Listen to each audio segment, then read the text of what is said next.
vamos a arrancar la clase. Hoy vamos a laburar temas que tienen que ver con economía, más que nada, sin naturaleza. Siempre hago la misma joda. Por lo menos esta clase y la clase que viene vamos a repasar, explicar, discutir algunas cuestiones que tienen que ver con economía argentina, ¿sí? Vamos a hacer medio siglo de economía argentina, así que agarro el colectivo y no paro, frénenme. Complicado el tema. Está complicado el tema, como toda nuestra historia. ¿Vieron que nuestra historia, como toda la historia de América Latina en realidad, siempre nos creemos especiales, pero los otros países han tenido más complicaciones incluso. Vamos a encarar como el estudio de la economía argentina, porque después, ¿por qué damos estas dos clases? Hoy y la semana que viene que las voy a elaborar yo. ¿Por qué damos estas dos clases? Porque después cuando veamos los problemas socioambientales, los problemas ecológicos, todo lo que tiene que ver con la economía ecológica, con economía y ambiente, lo vamos a elaborar a partir de entender un poco cómo se da la dinámica de la economía argentina. Es decir, los problemas socioambientales no nacen de un repollo, si se quiere, o no caen del cielo, sino que muchas veces emergen o son consecuencias de una estructura económica determinada. Y esa estructura económica, que vamos a ver un poco qué es, patrones de acumulación, le vamos a llamar, de unos patrones de acumulación determinados. Hoy vamos a ver qué es el patrón de acumulación o a qué nos estamos refiriendo. Seguramente algo vieron durante la carrera, lo vamos a refrescar. Pero la idea básica es tratar de revisar algunas cosas que tienen que ver con esos patrones, porque justamente cuando cambian esos patrones de acumulación, también cambian los conflictos socioambientales del cual hablemos. Entonces, la clase de hoy y la clase que viene, un poco lo que vamos a elaborar es eso. Vamos a ver economía argentina. Así que cualquier problema de la economía argentina puede ser discutido en estas dos clases. Tienen la oportunidad de discutir estas dos clases. Voy a tratar de establecer, obviamente, que es superficial el abordaje de los temas, dada la gran extensión. Esto llevaría 5 años de licenciatura, pero vamos a reducirlo a 2. El enfoque que le vamos a impregnar un poco va a ser de economía política, que es el enfoque que elaboramos con Guille. Así que van a ver que todo el tiempo vamos a hablar de algunos conceptos. Si no se entienden, nos paran, me paran, hoy estoy solo, pero me paran, me preguntan y lo volvemos a repetir. La idea hoy es dar hasta 2001, ¿sí? Voy a dar 2 modelos, dar hasta 2001. No voy a llegar, ya lo admito. Así que si estoy muy pesado, muy denso, me frena, me dicen, ya no te entiendo. O repasamos, ¿sí? Voy a tratar de ir despacio. Si no llegamos, no hay problema. Nuestra idea es dar hasta el día de hoy. Pero bueno, si no se puede, no vamos a forzarlo tampoco. Nada, eso. Es como la presentación de las dos clases. A ver, voy a compartir pantalla. Bien. Díganme, ahí se ve bien, ¿no? Que dice patrones de acumulación a nivel nacional. ¿Sí? Sí, se ve. Bien, perfecto. Bien. Bueno, vamos a ver algo que se denomina patrones de acumulación a nivel nacional. Como dije anteriormente, lo vamos a ver dividido en 2 clases, ¿sí? La primera clase, lleguemos hasta donde lleguemos, vamos a ver de dónde empezamos ahora, y una segunda clase que trataremos de complementar lo que vimos hoy. La mayoría de acá ha estudiado historia argentina alguna vez en su vida, ¿no? ¿Sí? Sí, me hacen así con la cabeza, veo que sí, genial. ¿Cómo la estudiaron? Más o menos, ¿no? Digamos, ¿no? ¿Cuál fue la metodología de estudio? O sea, ¿cómo estudiaron historia argentina?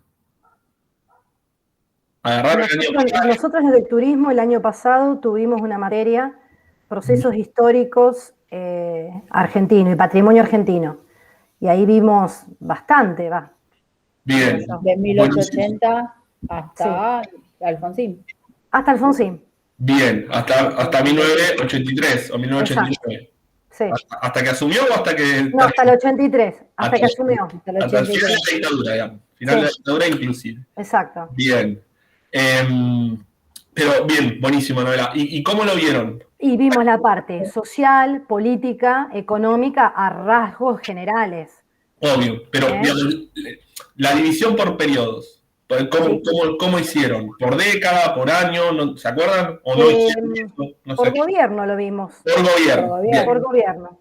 Esa es una metodología para dar historia argentina, ¿no? Agarrar los gobiernos. Claro. 1880, creación del Estado Nacional, eso se discute.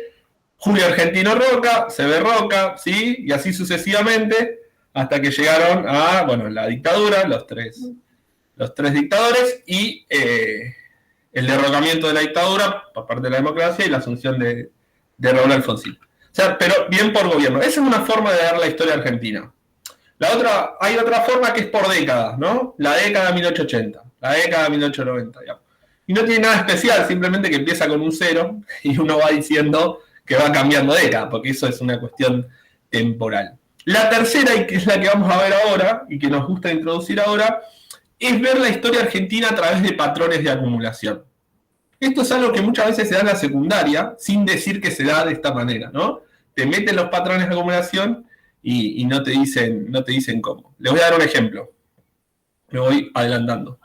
Esta es la forma como que algunos tienen de dar la historia económica de Argentina, ¿no? Un patrón agroexportador, voy a explicar después si quieren qué es, pero la mayoría debe saber, 1880 hasta la crisis del 29, un patrón de industrialización hasta la última dictadura militar, 1930-1976, un patrón de valorización financiera que en la práctica política se conoce como neoliberalismo, que va hasta el 2001, una idea de neodesarrollismo o post, acá está rediscutido este término, 2003-2015 y hasta el gobierno de Cambiemos, el gobierno de Cambiemos un retorno a la valorización financiera, ¿sí? Esta es otra forma de ver qué es la que voy a adoptar yo, ¿sí?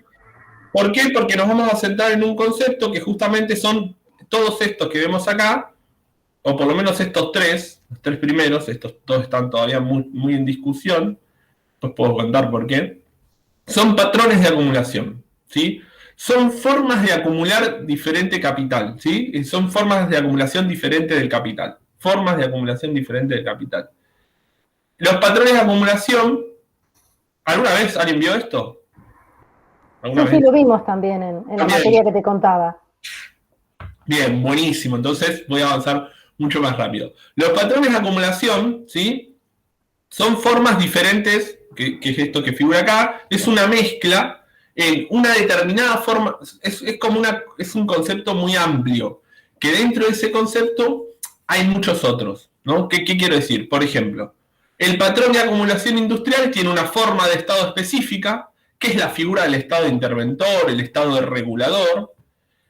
Hay cierta conformación de clases sociales, por ejemplo, el patrón de acumulación industrial tiene una conformación de clases centrada más que nada en la clase obrera organizada y una burguesía industrial y también un sector agroexportador. Hay una cierta conformación de clases y la estructura económica, es decir, lo que se produce en un país, lo que le vende al resto del mundo, lo que le compra al resto del mundo, también es una estructura determinada.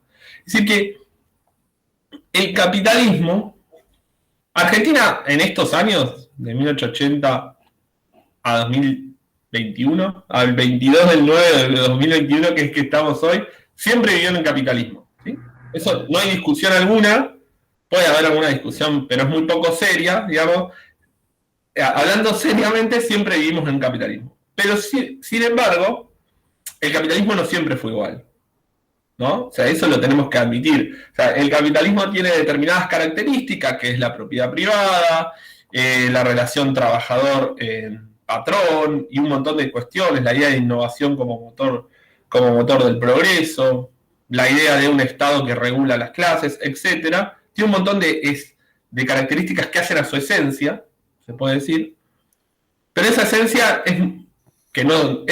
es la única que no muta, pero sus características más coyunturales sí. No podemos decir que Argentina es igual en 1950, si queremos, este es el caso, los 70 años, ¿no? En 1950 que en el 2020. En el 1950, ¿vivíamos bajo un sistema capitalista? Sí, seguro, ¿no? Tiene muchas de las características que tenemos hoy, esenciales. Sin embargo, no podemos decir que ese capitalismo era igual al que vivimos actualmente. ¿Bien? ¿Por qué? Porque el capitalismo justamente lo que va cambiando es su patrón de acumulación.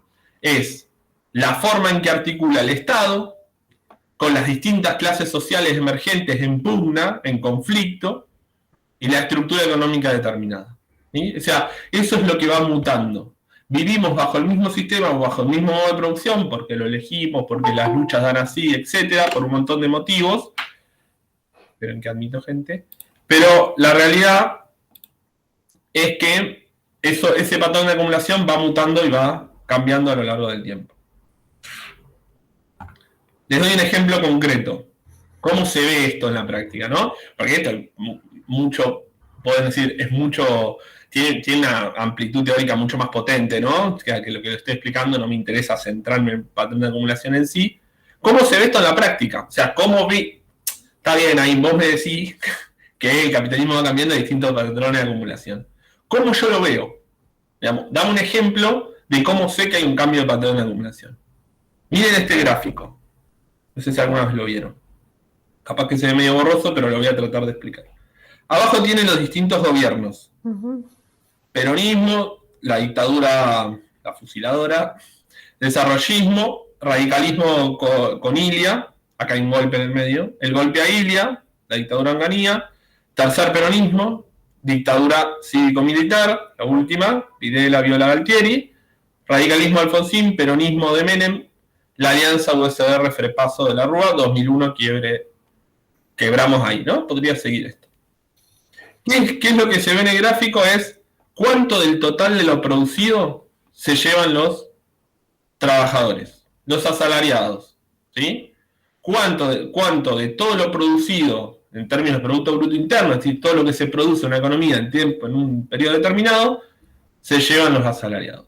Y fíjense que en el patrón de acumulación industrial, que está ahí, lo que se llevan los asalariados es cerca de él, tiene un pico máximo del 50% en el peronismo y un mínimo del 37%. Fluctúa, podemos decir, con más, con menos, fluctúa dentro de estos porcentajes.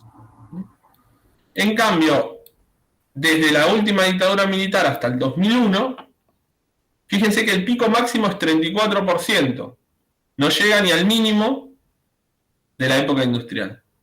Y el mínimo estamos hablando de un 22%. O sea, del 100% de lo producido, eso significa que el 22% durante las finales de la dictadura se lo llevaban los trabajadores.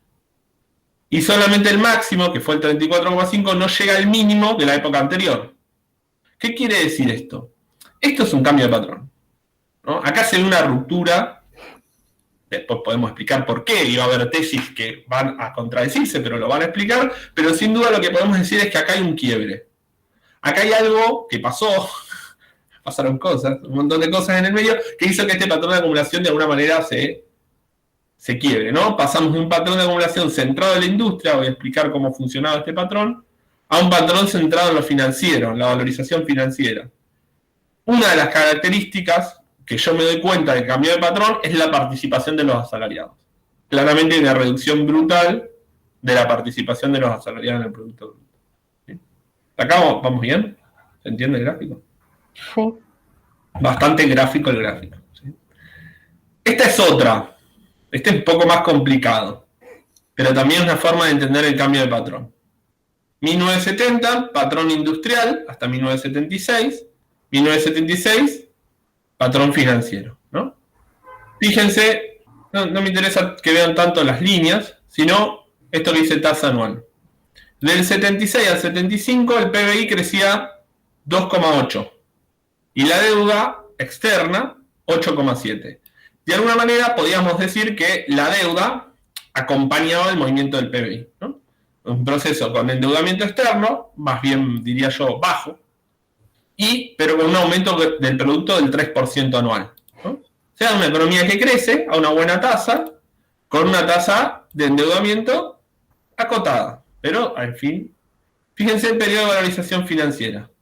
Una tasa de crecimiento mucho más chica, 0,6, y una tasa de endeudamiento altísima. Hay una dislocación de la deuda con el PBI. Se ve en la variable roja, ¿no? La deuda es más o menos estable hasta el 75, después la deuda crece en términos casi exponenciales. Y el PBI no hace lo mismo. Crece estable hasta 1975, acompañando la deuda, y después de 1975 sigue su estabilidad, no crece mucho. Esto significa que la deuda no sirve para que el PBI crezca. ¿Para qué servía la deuda? Lo vamos a ver en un ratito nomás, sin spoilear. Pero esto es un cambio de patrón. Antes una deuda que apalancaba el Producto Bruto, es decir, que ¿a qué se apuntalaba esa deuda? Sobre todo al crecimiento industrial pesado. Y luego, de 1976, una deuda que no apalanca crecimiento del producto, que está dedicada a otra cosa, ¿sí? A otra cosa completamente distinta, que lo vamos a ver. Por ahora no voy a decir ni que esto es bueno ni que esto es malo, ¿sí? Lo que vamos a tratar de hacer es como caracterizarlo. Son dos patrones de acumulación completamente distintos. Por un lado el industrial, o el centrado en la industria, por el otro lado la valorización financiera. Bien. Si era evitable, si no era evitable, todo eso, lo voy a por ahora dejar de discusión. Entonces nosotros lo que vamos a tratar de ver hoy, si llegamos, si no, no hay drama, es este patrón de industrialización sustitutiva, bien cómo funcionaba, y este patrón de valorización financiera. ¿Sí? Vamos a tratar de verlo hoy. Si llego. No prometo nada, depende lo que... Vamos a tratar de ver esos dos, vamos a dejar el agroexportador, no porque es súper interesante el agroexportador, pero bueno, hay que cortar algo.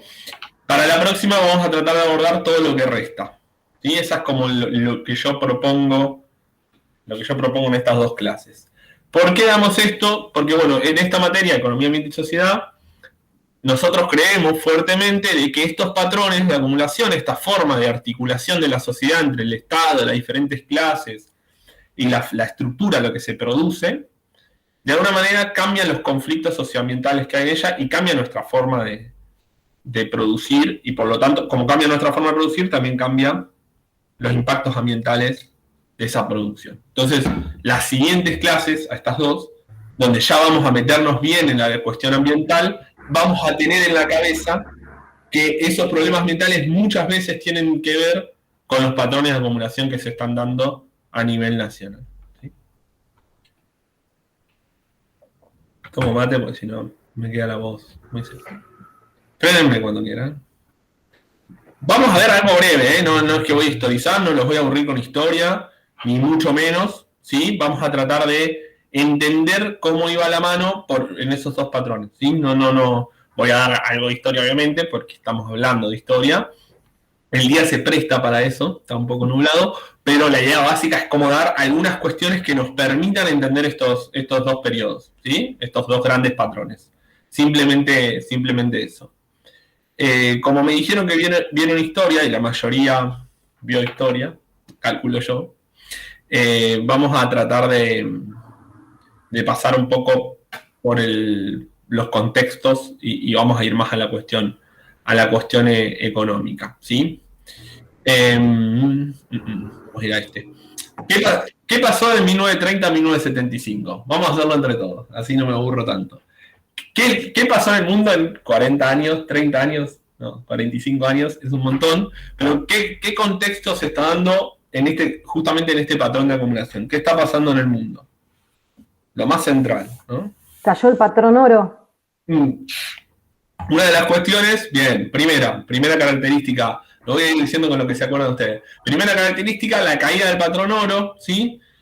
Antes el comercio internacional de alguna manera estaba basado en la cantidad de reservas de oro que tenía cada país. Ese patrón cae, en cierta medida cae, porque en realidad lo que se hace es atar todo al dólar, que a su vez está atado al oro.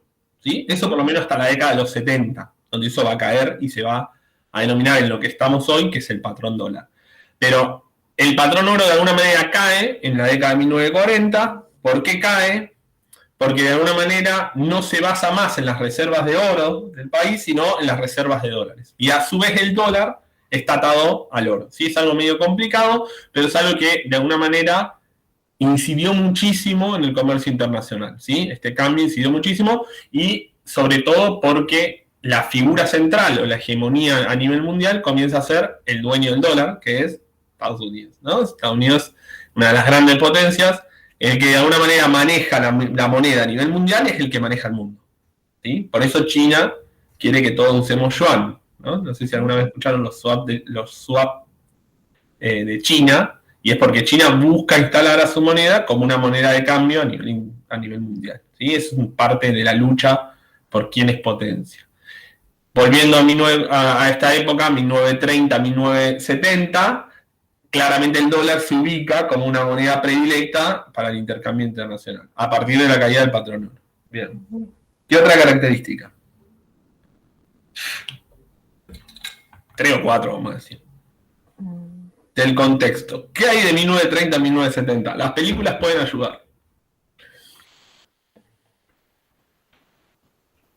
En 1930, la caída de la depresión de Wall Street. Bien, segunda característica, ¿sí? 1930, la depresión económica, la década perdida, ¿sí? A nivel mundial. Una gran depresión del capitalismo, una de las mayores crisis, junto con la del 2008, que a nosotros no nos pegó tanto, pero que fue una de las crisis más profundas que tuvo el capitalismo. Crisis, les estoy hablando de que Gran Bretaña tenía más de 30% de desempleo. O sea, Argentina en 2001 tenía 22% de desempleo. Más o menos, para que tengamos en cuenta. 2001, ¿no? Toda la gente en la calle y no por todos lados. 1930, Gran Bretaña, potencia mundial de ese momento, 30% de desempleo. Estados Unidos, 20% de desempleo. ¿Sí?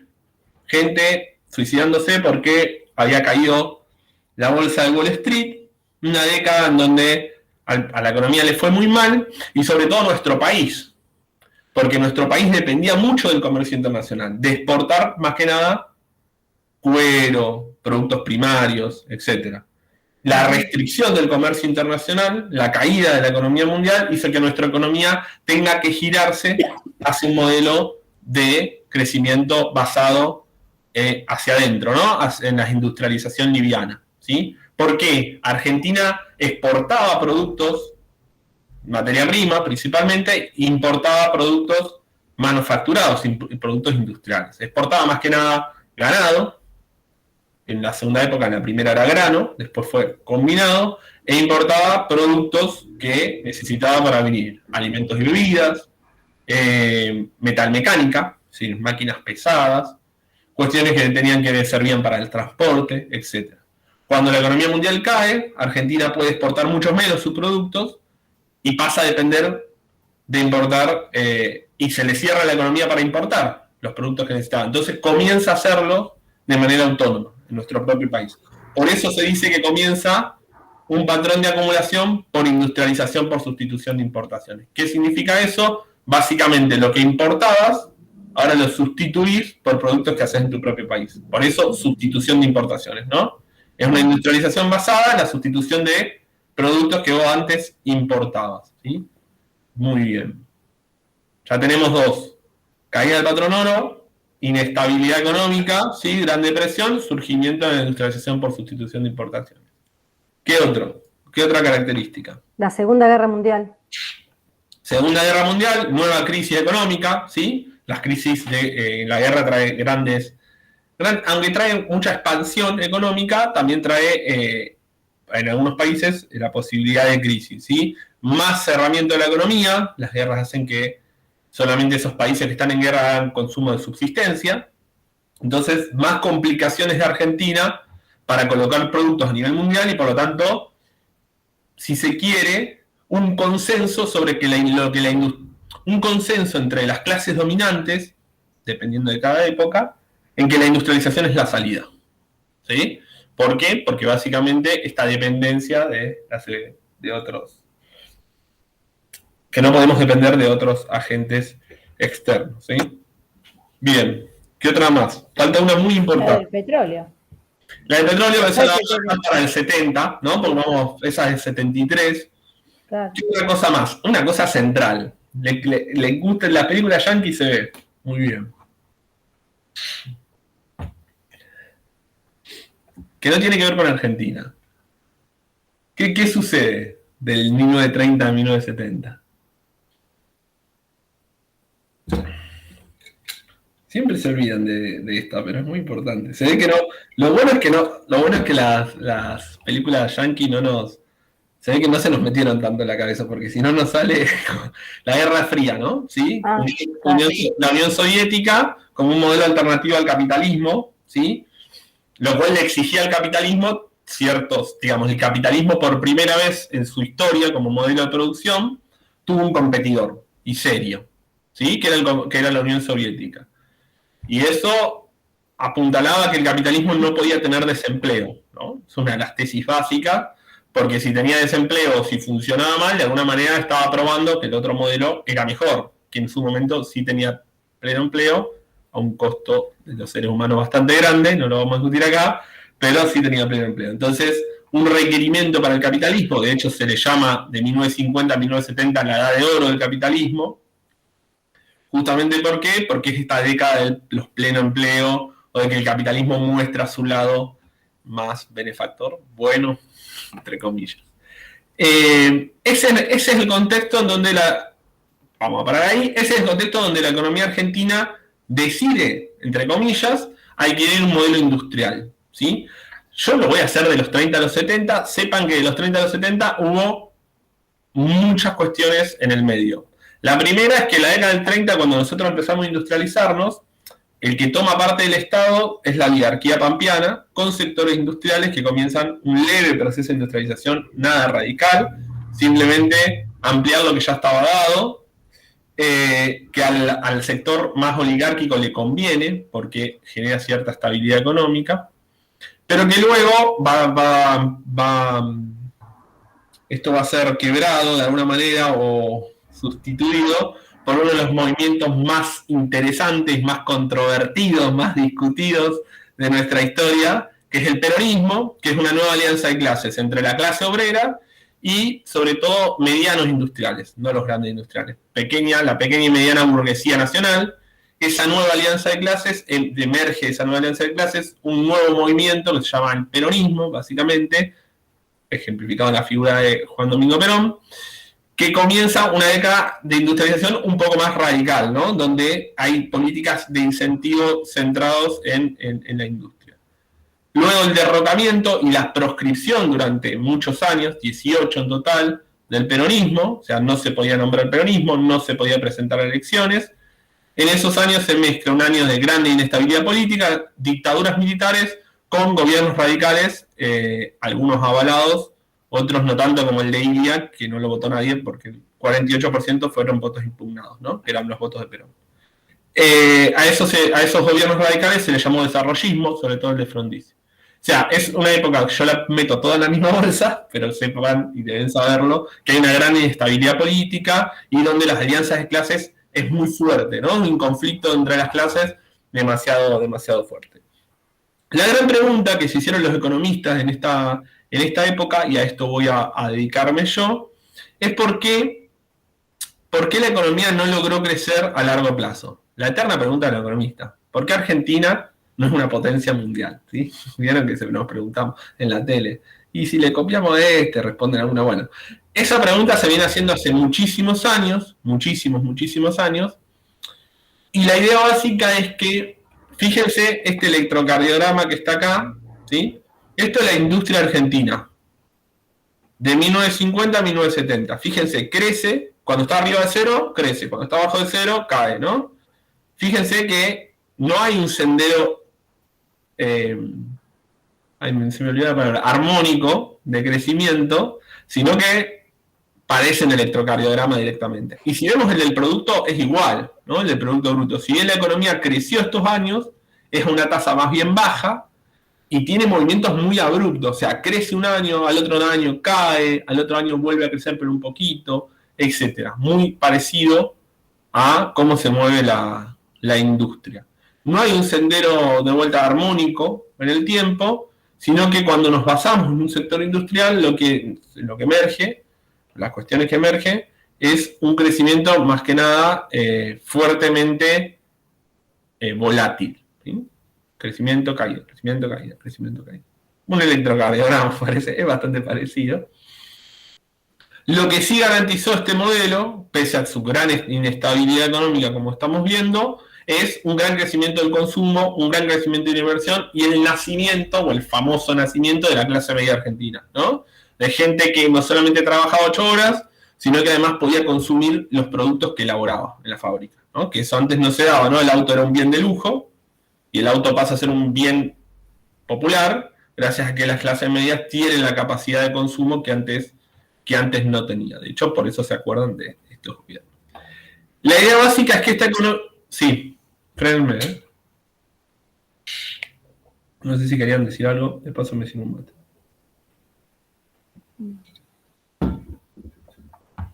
Esta economía se basaba en 2 bienes, ¿sí? O en 2 sectores, para ser muy, muy esquemáticos. Un sector agropecuario que producía bienes destinados al sector externo, por ahí se conseguían los dólares, le vendía al resto del mundo, y producía lo que se llama bienes salarios. ¿Qué es esto? Básicamente bienes que consumimos los trabajadores, los asalariados. Les voy a dar un ejemplo, trigo, ¿no? El trigo con el que hacemos la harina, o harina, ¿no? La harina con la que hacemos el pan, o hacemos un montón de derivados de la harina, fideos, etc., se exportaba, o sea, el sector exportador, el sector agropecuario, produce un producto que dedica al mercado externo, como la harina, pero también esa harina se tiene que dedicar al mercado interno y se tiene que poder comprar. Por eso es un bien salario, ¿sí? Es un bien de lo cual los trabajadores necesitan para poder vivir, pero el sector agropecuario lo exporta, ¿sí? Porque Argentina, de alguna manera, exporta ese tipo de bienes. Es decir, es fuente de divisas, por ese bien yo recibo dólares, el sector recibe dólares, el sector agropecuario y el Estado Nacional, en última instancia, recibe los dólares, pero al mismo tiempo es un bien salario, ¿sí? Esto hay que tenerlo claro después para lo que voy a decir. Y por otro lado, un sector industrial que vemos que está en alza, que vemos que se desarrolla, a pesar de que tiene sus caídas, que solamente vende bienes al mercado interno, que casi no exporta, salvo el final del periodo, que casi no exporta, que le vende productos a los argentinos y a las argentinas, no al resto del mundo. Y para hacer esos productos que le venden a los argentinos y a las argentinas, necesita insumos importados. Es decir, que necesita máquinas que vienen del resto del mundo para producir esos bienes. O sea, lo estoy haciendo muy esquemático, pero la economía es un modelo dual, lo que se conoce como modelo dual, modelo de 2 sectores. O sea, un sector agropecuario que exporta bienes, pero al mismo tiempo se los dedica al mercado interno, por ejemplo la harina, y un sector industrial que no exporta, que solamente se le dedica al mercado interno, pero que necesita el comercio industrial porque necesita máquinas que en el país no se producen. ¿Sí? Esa es como la radiografía que hacen algunos economistas de este periodo. Ahora vamos a ver por qué. ¿Se entendió? ¿Sí? No me frena. Sí. Bien. ¿Por qué la economía no crece? Bueno, y esto es lo que por ahí me interesa ahora a mí. Porque hay un patrón repetitivo que se llama ciclo stop and go. Stop and go es por parar y arrancar, ¿sí? Eso, más que nada, la economía arranca y cuando parece que le va bien, frena, ¿sí? Hay un stop. Para y arranca, ¿no? ¿Y por qué se produce ese ciclo? Básicamente, acá lo traté de resumir. La economía crece mucho, ¿sí? Vamos a empezar desde acá. La gente tiene para consumir, los salarios aumentaron, en realidad la gente ahora está ocupada porque hay industria que contrata trabajadores, obreros y obreras. Esas personas tienen salarios reales más altos, por lo tanto consumen más, y las empresas, al ver gente que consume, están vendiendo sus productos, realizando su ganancia y por lo tanto invierten más, ¿sí? Hay una fase que se denomina fase expansiva. Crece toda la economía, ¿no? Somos felices, consumimos más, las empresas ganan más porque nosotros estamos consumiendo y pueden invertir más. ¿Cuál es el problema? Y el problema radica acá, en la segunda parte. Hasta ahí estábamos bien. El problema es que cuando nosotros consumimos más, nos compramos una heladera, nos compramos el nuevo televisor que salió en el mercado, nos compramos el nuevo auto, esa demanda de bienes industriales que se las compramos a marcas nacionales, las marcas nacionales para vendernos esos productos necesitan maquinaria importada. ¿Por qué? Porque es maquinaria pesada que no se produce en el país. O sea, para hacer una heladera, que en ese momento se producía acá en Argentina, esa heladera necesita insumos, no sé, la refrigeración, estoy tirando cualquiera, que no se producen específicamente en Argentina. Entonces lo que se produce acá es que aumentan demasiado las importaciones. Es decir, el sector industrial argentino importa demasiados productos para satisfacer esa demanda en la fase expansiva, lo que causa una pérdida de dólares constante, ¿no? ¿Por qué una pérdida de dólares? Porque justamente lo que estoy diciendo es que la demanda de bienes industriales, porque aumentó el consumo, lo que genera es que esas empresas nacionales tengan que buscar insumos importados y esa importación genera una pérdida de dólares constantes. ¿Sí? ¿Hasta acá vamos? ¿Okay? Hay que completar el ciclo bien, salir vivos del ciclo. Párenme si no. Esa pérdida de dólares y esa crisis de balanza de pagos, crisis de balanza de pagos significa que se nos están yendo muchos dólares más de lo que están entrando. Generalmente en este periodo, del 30 al 76, deriva en una devaluación. ¿Bien? En un cambio de la moneda, una pérdida del poder adquisitivo de la moneda con respecto a las otras monedas. Una devaluación lo que hace es, justamente, como encarece mucho los productos de afuera, desincentiva a que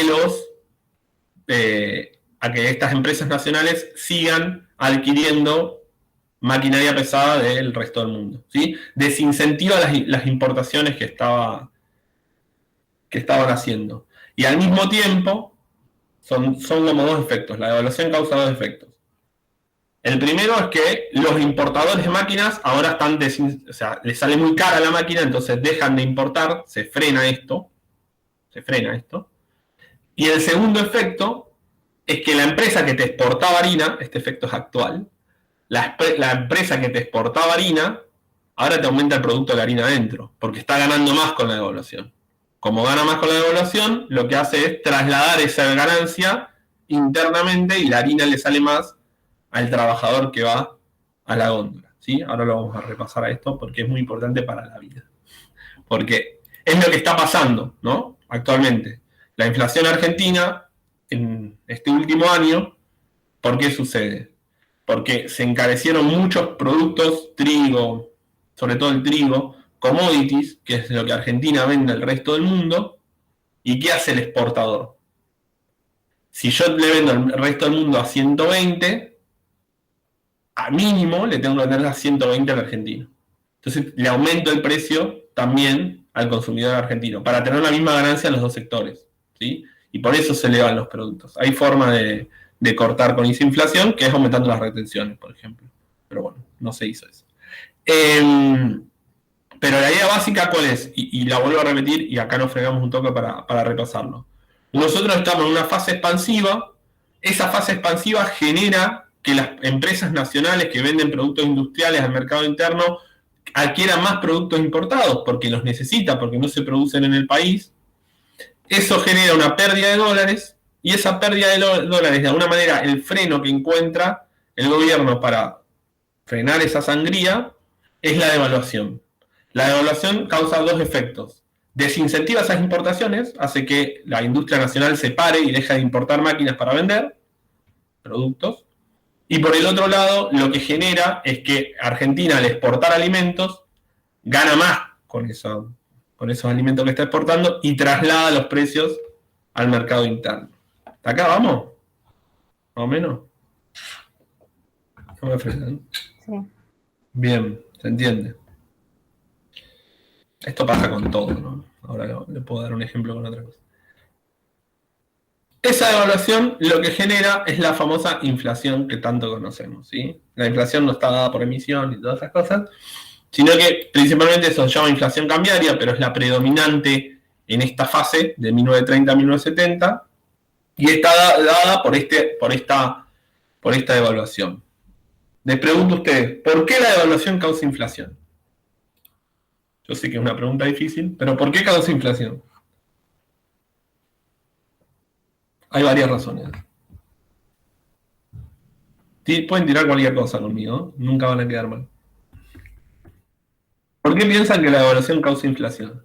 ¿Por qué cuando aumenta el dólar, por así decirlo, aumentan los precios en nuestro país?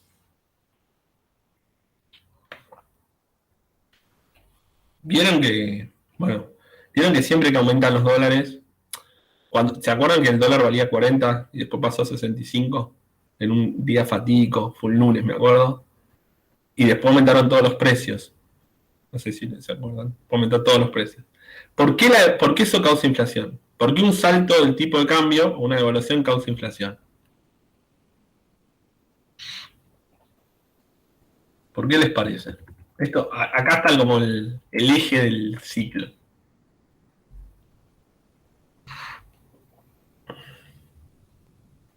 ¿Qué relación hay? No le encuentran ningún tipo de relación.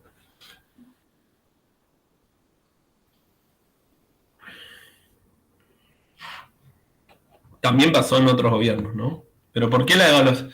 ¿Por qué piensan que, qué sé yo, si el dólar mañana vale 180, los precios crecen o aumentan? Esto es importante. Después lo vamos a elaborar con otros periodos. Porque también, digamos, porque la misma gente que así no venda, quiere ganar la misma cantidad de plata, digamos, si yo me gano $1 por vender tal cosa, quiero seguir ganando ese dólar que gano por el producto que vendo. Entonces, es el país de por las dudas.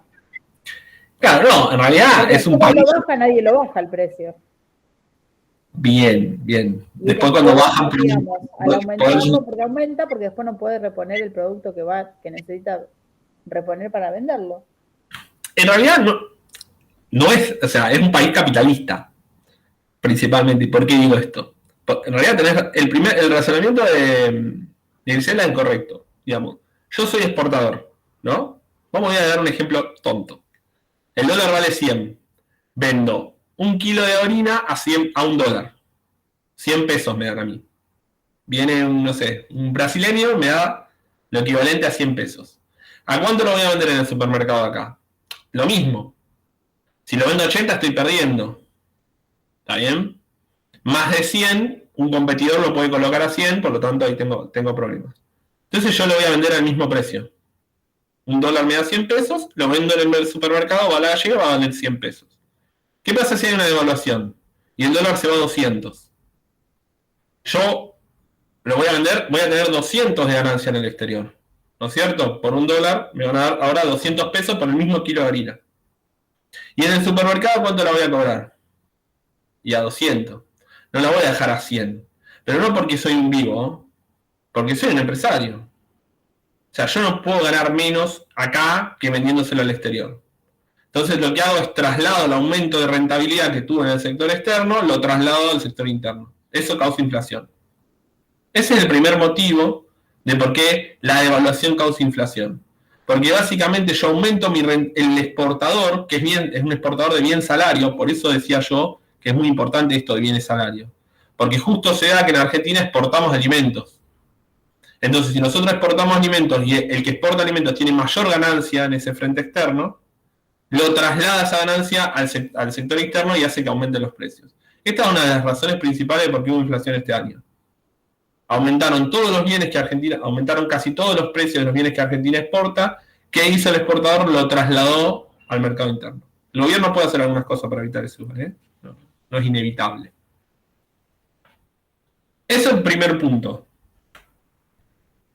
Y segundo punto, ¿cuál es? El segundo punto es que el importador, vamos a suponer que yo hago zapatillas, ¿no? Y las vendo, hago zapatillas argentinas se llaman. Y para producir zapatillas argentinas yo necesito una máquina. Pero esa máquina no se produce en Argentina.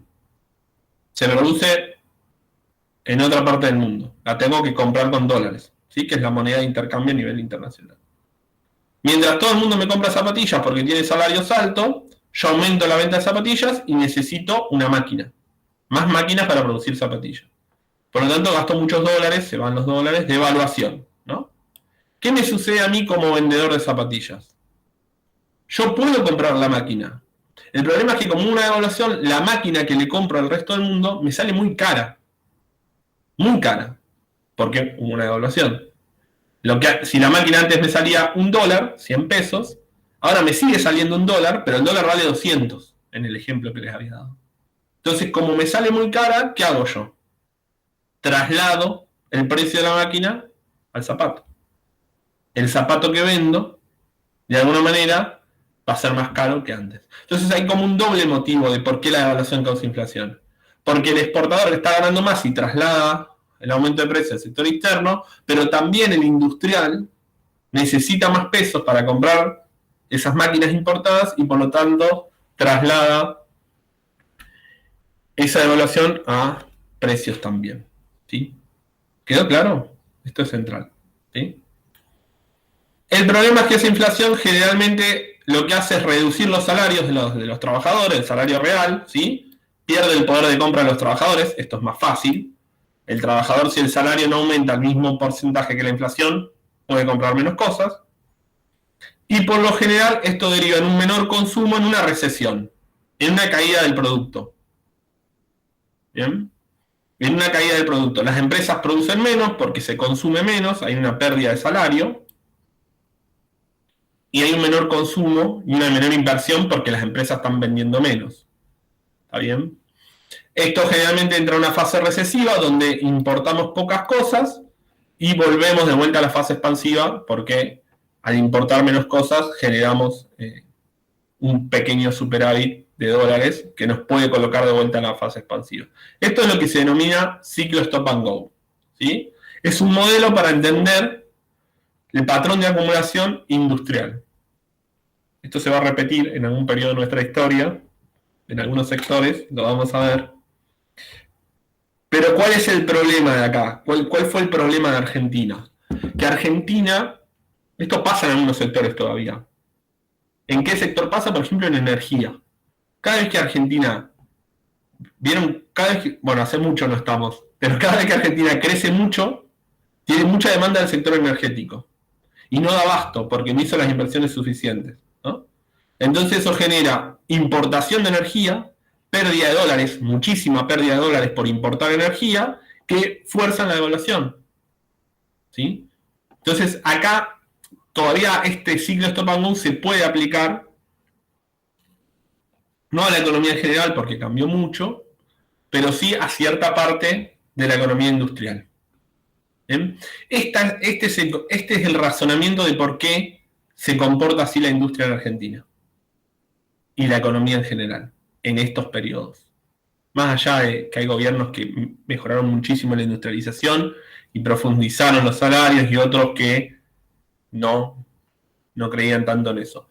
Durante este periodo lo que se da en Argentina es los dos sectores duales que no siempre están en contradicción uno de otro, sino que es una forma de separar la economía, y brevísimo lo que hago, ¿no? Esto lleva clase y clase explicarlo, pero este ciclo stop and go, un ciclo de expansión, donde consumimos más, donde los sectores industriales demandan más bienes y donde venden mucho, pero eso requiere una dependencia de máquinas que no se producen en el país, pérdida de dólares, devaluación y el ciclo stop, ¿no? El go y el stop. O sea, lo que tenemos es un ciclo donde avanzamos mucho, donde crece la demanda, pero dada la estructura argentina que no produce esas máquinas pesadas necesarias para seguir expandiendo la demanda, hay como un freno, ¿sí? Como un freno que se termina en una devaluación. ¿Cómo? No sé qué tendrán el resto de los compañeros, pero yo tengo 45 y como que esto es moneda corriente, que estamos bien un tiempo, después nos caemos, después volvemos a levantar y nos caemos.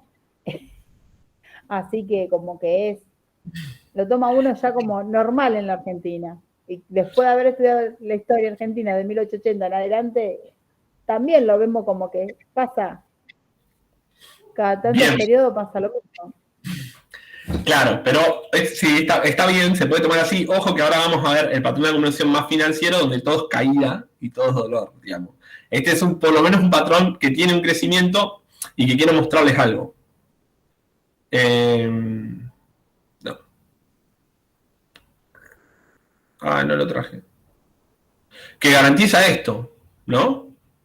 Una participación de los asalariados, como mostraba antes, muy grande. Este es un país, hasta la dictadura militar, que tenía a pesar de que hubo dictaduras en el medio, tenía una distribución del ingreso mucho más pareja, mucho más igualitario. ¿sí? Este era un país mucho más igualitario. Fíjense la participación de los salarios en el ingreso, ¿no? Este era un país que casi, no te digo pleno empleo, pero la mayoría de gente tenía empleo. Pese a que iba a o sea, es un país completo, el de la vivienda propia, ¿sí? Que ahora es un sueño, por lo menos para mí, que alquilo desde siempre, que nunca voy a alcanzar, ¿no? Y soy profesor universitario. O sea, tampoco es que... O sea que es un país estructuralmente muy distinto al país en el que vivimos hoy. Después puedo explicar por qué. Pero si bien es verdad que nuestro país, y no es porque seamos únicos en el mundo, vuelvo a decir, si miramos Brasil, si miramos otros países latinoamericanos y del sur global, les pasa lo mismo, ¿sí? Tiene una estructura muy dependiente del mercado exterior, pierden muchas divisas por el mercado exterior, entonces eso frena su proceso.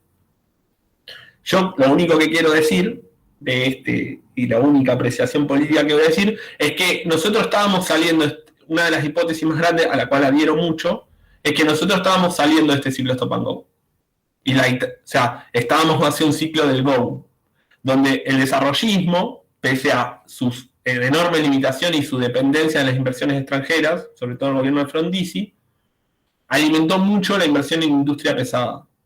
Es decir, en máquinas que antes se importaban. Vieron que yo les dije, porque ¿cómo cortamos esto? Bueno, dejá de importar tanto. Dejá de importar las máquinas y hacerlas vos.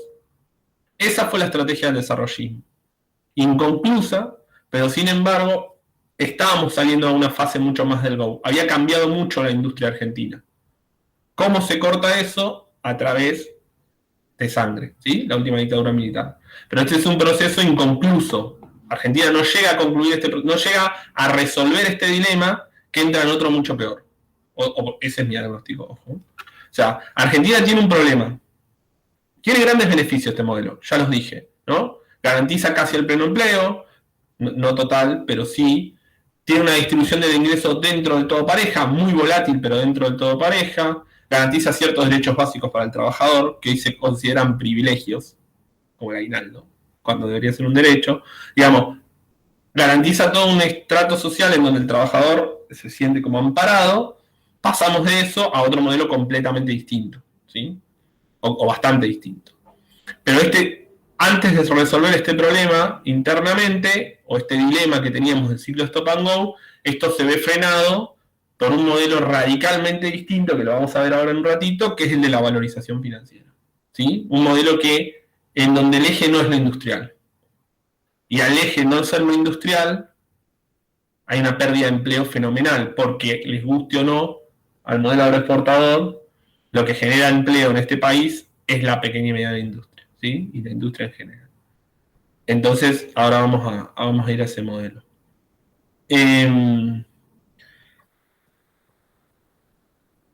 Bueno. Este no era un modelo en donde no había deuda, pero esa deuda era dirigida al sector industrial.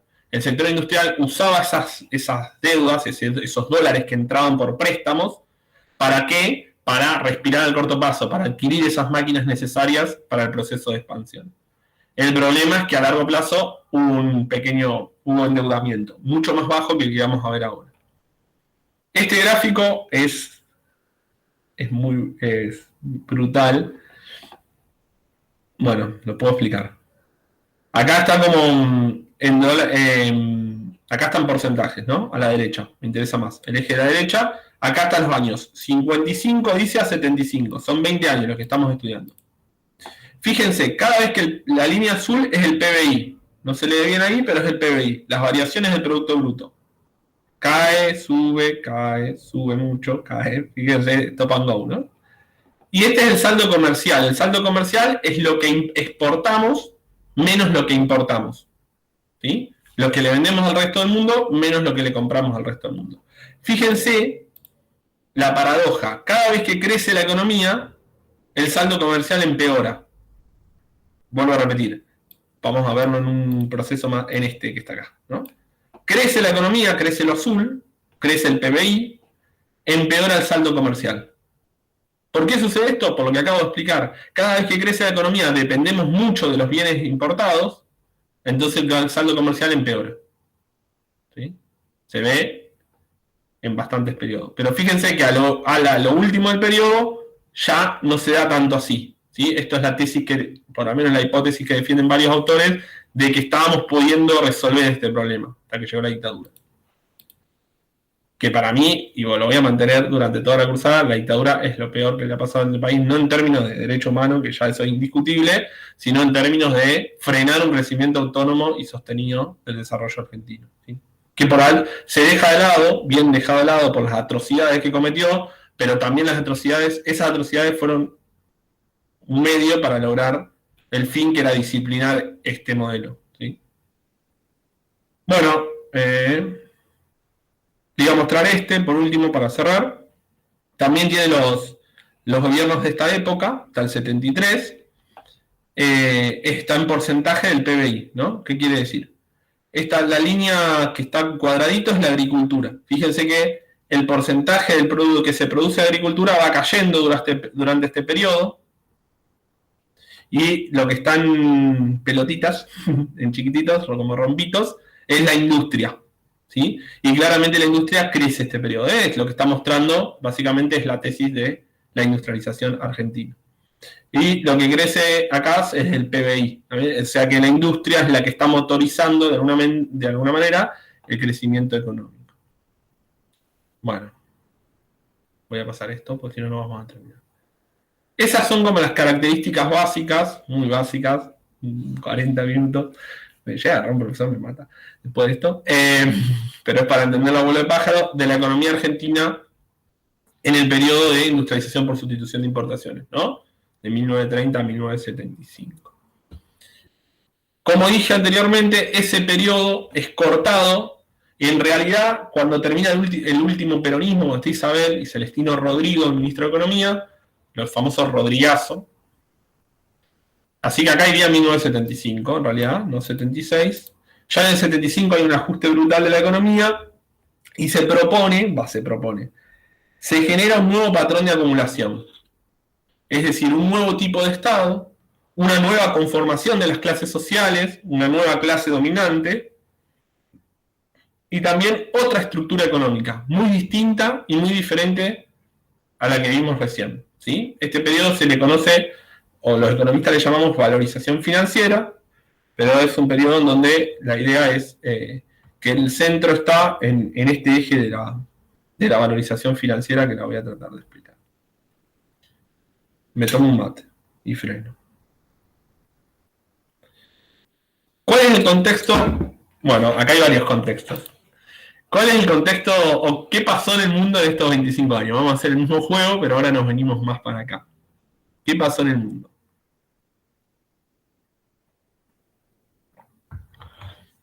De todo, pero bueno. Si me contesta de todo, está bien. No, pero ahora me dejaste afuera la crisis del petróleo. No, está bien, sí. La crisis del petróleo, muy bien. La crisis del petróleo es como la que inaugura este proceso a nivel mundial. No la quiero explicar mucho, pero la dejo acá, después lo vemos. Se establece ese sistema de patrón dólar, donde el oro se deja de tener en cuenta como reserva, ¿sí? Básicamente el dólar pasa a ser hegemónico a nivel mundial, y es la moneda de referencia hasta el día de hoy, donde si bien tuvo sus reveses, todavía no hay otro sistema de patrón monetario, y lo que se garantiza ese crecimiento o la crisis del petróleo es un gran aumento del precio del petróleo, que genera una expansión de dólares brutal y una inflación creciente en gran parte del mundo, ¿sí? Esta inflación, lo que se denomina como estanflación, estancamiento económico más inflación. Eso pasa en gran parte de los países. La salida a esta crisis, o la represalia a esta crisis, fue la idea de la liberalización del mercado de capitales. Es decir, liberar cualquier tipo de control del Estado, cualquier tipo de medida restrictiva del Estado en el comercio internacional. Bajar los aranceles, bajar cualquier tipo de impuesto que se le haya colocado, y sobre todo, no tanto a los países desarrollados, sino es una exigencia hacia los países subdesarrollados, ¿sí? Una exigencia sobre todo Argentina, todos los países subdesarrollados, no sé qué son más importantes. ¿Qué otro contexto hay aparte de este? de la crisis del petróleo. Yo lo que me acuerdo en este periodo es en noviembre del 89 la caída del muro de Berlín. Perfecto. Un hecho importante. Después, lo que pasa en la Unión Soviética, los cambios, con Gorbachev, que creo que fue en ese periodo, y también en China, los cambios que hubo en China, que fueron muy importantes. Bien, buenísimo. Todo abona más o menos a lo mismo, lo voy a tratar de resumir, buenísimo. Por eso. No, pero es central que se quiebra el competidor, de alguna manera, vamos a decir, le gana, no sé. El capitalismo de alguna manera sobrevive airoso en los embates de la Unión Soviética, que por las medidas de Gorbachev tiende hacia una transición a una economía de mercado, se puede decir. Y con la caída del muro de Berlín caen todas las economías, cae la Europa comunista, ¿no? La Europa del Este, sumada a la Unión Soviética, lo cual el capitalismo no tiene un competidor inmediato hasta el día de hoy. O sea, hoy tampoco, mucho menos que antes. Digamos, esto es decir que se cae la tesis esa de, bueno, antes necesitaba mantener a la gente ocupada con pleno empleo para demostrar que era un sistema mucho más eficiente de comunista. Ahora deja de tener exigencias. Es decir, es un sistema que no se le pide nada, no hay nada para compararlo. Quieren meter a países que son así, que le comparan como Cuba, que no existe. O sea, Cuba es un país muy chiquito, no es más chico de Santa Fe. O sea, no tiene competidor inmediato el capitalismo como modelo económico, ¿no? Entonces eso hace que también bajen las exigencias sobre ese modelo. Es un modelo que luego de la crisis del 70 y luego de la devaluación de capitales tiene una alta tasa de desempleo. ¿Sí? Pasa de tener una baja tasa de desempleo y demostrar ser exitoso a tener altas tasas de desempleo.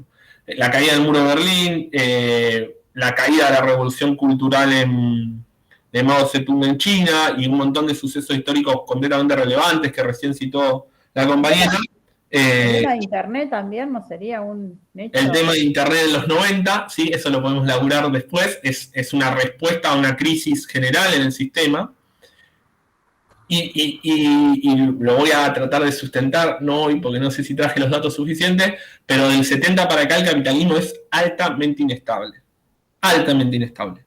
Está la crisis del 73, pero después están todas las crisis de los 80, la famosa década, el plan Brady, la hiperinflación, etcétera, en nuestro país, la crisis de deuda de los países latinoamericanos en la década de los 80, y después los 90 es una crisis por año. 95 crisis del tequila, México, 98 la crisis rusa, 99 la devaluación en Brasil, 2001 la crisis argentina, 2008 crisis mundial, ¿sí? Pandemia ahora, digamos, es un sistema altamente inestable. Bueno, el cambio de Estado, el cambio de la política internacional de Estados Unidos, el cambio de enemigo, ¿no? Porque Estados Unidos no tiene enemigos después de la caída del muro de Berlín. Y ahora al irse la Unión Soviética, esto se ve en las películas. A mí me gusta la analogía con las películas, no sé si ya lo notaron, pero vieron que el enemigo era el soviético. Después pasó a ser los extraterrestres, porque se quedaron sin enemigos. ¿Se acuerdan que eran todas películas extraterrestres? Y después pasaron a ser Oriente Medio, ¿no? ¿Sí? Y ahora son todas películas del fin del mundo. Se acaba el mundo, no hay enemigos. No hay fin del capitalismo, hay fin del mundo. Es más fácil imaginar el fin del mundo que el fin del sistema. La idea básica es como esto de que es un sistema altamente inestable, ¿no? El sistema centrado en lo financiero es altamente inestable, no solo en Argentina. Yo hago esto porque siempre como que nos creemos el centro del mundo y en realidad es un sistema inestable para cualquier país, ¿sí? Para cualquier país. Lo vemos en Chile, ¿no? Chile, que parecía un sistema inestable, en realidad tiene una dictadura brutal de 1973, es el primer experimento de valorización financiera, grandes crisis en el medio en los 80, en los 90 gira hacia un proceso democrático, un país con una distribución de ingresos pésima, y que termina en crisis en la década del 2010, ¿no? Con las sucesivas movilizaciones. Hasta el día de hoy que va a un referéndum, ¿sí? Y así podemos nombrar varios países. Bien. ¿Cuál fue el diagnóstico? Y esto lo escuchamos hasta el día de hoy, porque esta es un debate actual. ¿Qué decía Martínez de Oz en su discurso? Martínez de Oz fue, lo deben saber, ministro de Economía durante la dictadura, por lo menos los primeros años, ¿no? Del 76 al 79, si no me equivoco. Su discurso está en YouTube, yo siempre recomiendo que lo vean, no porque Martínez me gusta, sino a las antípodas de lo que yo pienso de economía, pero porque muchas de las cosas que dice las repiten los economistas actuales. La primera, que el Estado interviene demasiado en la economía. Principalmente que la inflación, que era un fenómeno que no vamos a negar que existía, es causada porque el Estado gasta mucho. ¿Esto qué quiere decir? Que de alguna manera no hace esta lectura que acabo de hacer. Porque acá la inflación es el resultado, esta inflación que yo denominé cambiaria, es el resultado de una dinámica económica y una estructura económica determinada. La inflación no es resultado de que el Estado gasta mucho, en este diagnóstico que nosotros elaboramos, que muchos autores elaboran. Él no hace este diagnóstico. Martínez lo que dice, básicamente, es que la inflación no es causada por la estructura económica argentina, ni por el ciclo stop and go que acabo de explicar, sino porque el Estado gasta mucho, interviene mucho en la economía. Un diagnóstico mucho más banal, ¿sí? Por lo menos desde el punto de vista. Que la industria es ineficiente, no dice hay que mejorar el proceso industrial, así salimos del ciclo stop and go. Lo que dice es la industria no sirve, es ineficiente. Si es eficiente, pongámosla a competir con el resto del mundo. Saquémosle cualquier beneficio que tenga la industria que compita de igual a igual con Estados Unidos. El diagnóstico es que los sindicatos son fuertes y que los trabajadores cobran más de lo que debían cobrar. Esas es como las tres patas principales del diagnóstico. Esto lo vamos a escuchar de acá a que hasta el día que no existamos, ¿sí? Es el diagnóstico que hacen ahora muchos economistas. O sea, lo pueden ver en la televisión. ¿Cómo resolvemos este problema? Si nos ponemos en la piel en el mismo discurso. Bueno, la industria ineficiente, ¿cómo se combate? Abrirse al mundo. ¿Qué significa? Pongamos a competir la industria con la industria de cualquier otro país. Si se funde es porque es ineficiente. Nos conviene comprarle productos baratos a China, voy a llevar un ejemplo actual, que seguir haciendo productos más caros. ¿Qué le vendemos al resto del mundo? Lo que nosotros somos mejor haciendo. Alimentos, ¿sí? Exportaciones primarias. Más que alimentos, son granos, derivados de los granos y ganadería. ¿Cómo combatimos los sindicatos fuertes? Bueno, en la dictadura es represión, y en los 90 es alianza, ¿no? Alianza del menemismo con los sindicalistas que hoy siguen estando ahí dando vueltas por ahí. Todos varones, todo. Bueno.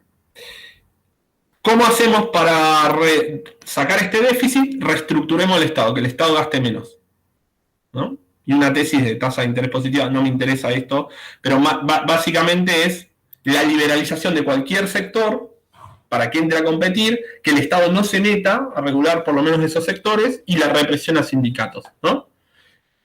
Estas políticas se van a mantener, la represión va a aflojar en los 90 con la vuelta a la democracia, pero lo que se hace es una alianza con el sector moderado. En los 90 es parecido, disciplina presupuestaria, tema en boga hoy, ¿no? En los diarios. Liberalización financiera, liberalización comercial, privatización en la empresa del Estado. ¿Esto por qué? Porque piensan que el Estado no puede gestionar nada, que es ineficiente, por eso hay que privatizarlo y que las empresas privadas se hagan cargo. La garantía de la propiedad privada, estas son las 10 recetas para que un país les vaya bien, ¿no? El consenso de Washington. Vivimos en un mundo que es completamente distinto al anterior. Por eso se llama patrones de acumulación, ¿no? El capitalismo ¿es capitalismo los dos? Sí, es capitalismo los dos. Pero cambia radicalmente la forma de acumular capital de un periodo a otro, ¿sí? Cambia radicalmente. Y cambia radicalmente los resultados. ¿Cuál es el eje central de este periodo, de este patrón? Es la deuda externa, ¿sí? Que antes no era que no existía, porque siempre el economista vuelve, sobre todo los ortodoxos que salen en la televisión, dicen, sí, bueno, pero este también se endeudó. Sí, se endeudó. El problema es para qué te endeudas. Si para sostener una industria que tiene mano de obra y que vende productos industriales, que sostiene el trabajo, o si te endeudas para que ganen unos pocos. No es lo mismo, ¿sí? La dinámica es completamente distinta, dependiendo del patrón de acumulación. ¿Qué se da? Que voy a pasar rápidamente. ¿Cuál es el eje central y por qué se llama valorización financiera? Porque ocurre algo que se llama, y lo voy a tratar de explicar como expliqué el ciclo Stop and Go, de a poquito, y si no me paran, algo que se llama bicicleta financiera, ¿sí? O carry and trade, digamos que es su denominación no vulgar, ¿no? Académica. ¿Alguna vez escucharon hablar de la bicicleta financiera o algo parecido? Sí, sí. ¿Sí? Bien. ¿La saben? ¿Más o menos? Sí, mazo. Más o menos. Vamos a explicarla con un ejemplito tonto, ¿sí? Esto es lo que yo hago como para que se entienda. La idea es que personas, en realidad acá no fueron las personas, esto yo lo vulgarizo para que bajarlo a tierra, pero fueron grandes empresas argentinas, grupos grandes, Pablo Roca, por ejemplo, se endeudaron en dólares para comprar activos locales. ¿Qué significa? Las personas, o sea, esos grupos económicos en realidad, piden dólares prestados, por la liberalización del mercado de capitales lo pueden hacer en este periodo, antes no se podía, para comprar bonos locales, papelitos que le den ganancia a corto plazo, ¿sí? Ejemplo, si un dólar estaba a 100 pesos, se endeudan por un dólar, que son 100 pesos. O sea, le deben un dólar a un organismo internacional, a quien se los haya prestado, y ahora cambian ese dólar por 100 pesos. Con eso compran un bono que vale 100 pesos, un papelito, se endeudan por un dólar, lo cambian por 100 pesos, y ahora tienen un bono argentino que vale 100 pesos. ¿Cuál es la característica del bono? ¿O por qué compran esos bonos? Porque tienen una alta ganancia en el corto plazo. Son bonos que rinden mucho, esto le va a llamar, esto pasó hace poquito, así que van a tener memoria, las famosas LEVAC, ¿sí? LELIC y todo eso, eran bonos argentinos. ¿Qué hacían? Se endeudaban en dólares, esos dólares los cambian por pesos. ¿Cuál es el titular del diario ahí? Están entrando dólares al país. Y sí, porque se están endeudando todos en dólares. Lo cambian en pesos y se compran un bono, que vale 100 pesos. Esos bonos tienen una tasa de interés, vamos a suponer, del 100%. Tenían hasta hace poco 70%, así que no me alejo mucho. Es decir, que a corto plazo, el tipo se endeudó por un dólar, tiene 100 pesos. Compra ese bono de 100 y al corto plazo va a tener una ganancia de 200. Le van a devolver el valor del bono más los intereses. ¿Qué hace con los 200 pesos ese tipo? ¿Qué se imaginan que hace? O sea, ganó 100 pesos por hacer nada. O sea, se endeudó en dólares, los pasó a pesos, invirtió en un bono que vale el 100%, ganó el 100%. ¿Qué creen que hace con eso? Los cambia a dólares. Exacto, ¿no? Esa es la fuga de capitales. Cambia esos 200 pesos por 2 dólares. Ahora tiene un dólar más del que se había endeudado. Se endeudaron por un dólar y fugan 2. ¿De dónde sacó el dólar de diferencia? Del Estado. El Estado le pide plata prestada al Fondo Monetario Internacional y a otros organismos internacionales para financiar la fuga, ¿sí? Esto es lo que sucede en la dictadura militar de 1976 a 1982. Y es más, a estos tipos que se endeudaron, que son las empresas locales, en 1982 Domingo Felipe Cavallo les perdona la deuda, que se llama la estatización de la deuda privada. Era vicepresidente del Banco Central y lo que sugiere es que toda la deuda de estos empresarios locales que se endeudaron en dólares sea pasada al Estado. ¿De dónde saca esos dólares? ¿De dónde sale ese dólar extra? De la intervención del Estado. ¿Por qué? Esos dólares lo consigue el Estado endeudándose en la dictadura militar o en los 90 privatizando empresas públicas. Porque cuando vos privatizás algo, te entran dólares. ¿Sí? ¿En qué termina esto? Una pérdida brutal de reservas. ¿Sí? Todo el tiempo estás perdiendo dólares, porque si bien te entran, no puse el titular del diario Clarín, pero acá, ¿qué decían en determinado año? Están entrando dólares, sí, las personas estaban endeudando en dólares, pero no para mejorar la industria, para hacer un depósito, para hacer autopista, para hacer hospitales, para hacer escuelas. No, se estaban endeudando porque tenían una alta ganancia en el corto plazo y después lo fugaban. ¿Sí? Esto entra un dólar, pero salen 2. No es muy difícil la cuenta. Lo que te está haciendo es una pérdida de reservas constante. Todo el tiempo estás perdiendo dólares. O sea, es un modelo que se sostiene solamente si vas pidiendo más deuda para reponer los dólares que se te están yendo. El problema es que adquirís lo que se llamó ciclo de endeudamiento externo. Todos paquetes de deuda La otra forma de resolverlo es devaluando la moneda. Si vos devaluás la moneda, le cortás la ganancia. Es más, cuando todos estos tipos van a fugar los dólares, presionan sobre el valor del dólar. Presionan sobre, porque dice, bueno, yo no voy a comprar de vuelta bonos, me quiero ir de Argentina, dame la plata. ¿Y qué hacen cuando todo el mundo hace eso? Ese movimiento desesperado genera una devaluación. Y esa devaluación, sumada a los salarios que no se movían, ¿sí?, genera la pérdida de poder adquisitivo de las personas. Genera pérdida de poder adquisitivo y genera una inflación. Es decir, la inflación en este modelo, la dictadura empezó criticando la inflación y terminó con una inflación mayor a la que tenía el modelo de industrialización. El modelo de industrialización tenía una inflación cercana al 25% y la dictadura tuvo inflación de 55%. Muy parecido a lo que pasó hace poco. ¿Por qué tuvo una inflación mayor? Por esto. ¿Por qué hubo una devaluación? Pero la devaluación no es resultado de un proceso industrial de expansión y que te necesitas la máquina importada y todo lo que expliqué antes. La devaluación es producto de un movimiento puramente financiero y no productivo. Este movimiento, ¿cuántos puestos de trabajo genera? Cero. Bueno. Nada. Bueno. Nulo. Porque este empresario, o sea, estas empresas locales, puse personas y a veces empresas locales, quédense con la idea de empresas locales, porque no lo hacen personas. Estos grandes empresarios locales, en vez de estar invirtiendo en mejorar el depósito, o en hacer una planta más, o en producir más, están invirtiendo en el sector financiero para tener una ganancia de corto plazo. Y no están generando empleo. ¿Sí? La devaluación, la inflación es por devaluación. De vuelta lo mismo. Sí, pero los motivos de la devaluación son completamente distintos. Estamos en otro patrón de acumulación. Por eso la economía es tan cambiante. Porque vos podés... ¿Existe la devaluación? Sí, existe la devaluación. Pero los motivos de la devaluación son muy distintos en 1950 y en 1980. Son muy distintos. ¿Sí? Son completamente distintos. Uno es por la misma presión que te genera el consumo y la inversión y la demanda de productos industriales, y el otro, el que estamos viendo ahora, es por un esquema puramente de valorización financiera, donde personas se endeudan para comprar activos locales, tienen una ganancia de corto plazo y los vuelven a fugar, los vuelven a cambiar por dólares. Eso presiona el valor del dólar y genera una devaluación. Si los salarios no se mueven, lo que generás es una pérdida de poder adquisitivo de los trabajadores. Acá como que lo resumo, pero es lo mismo.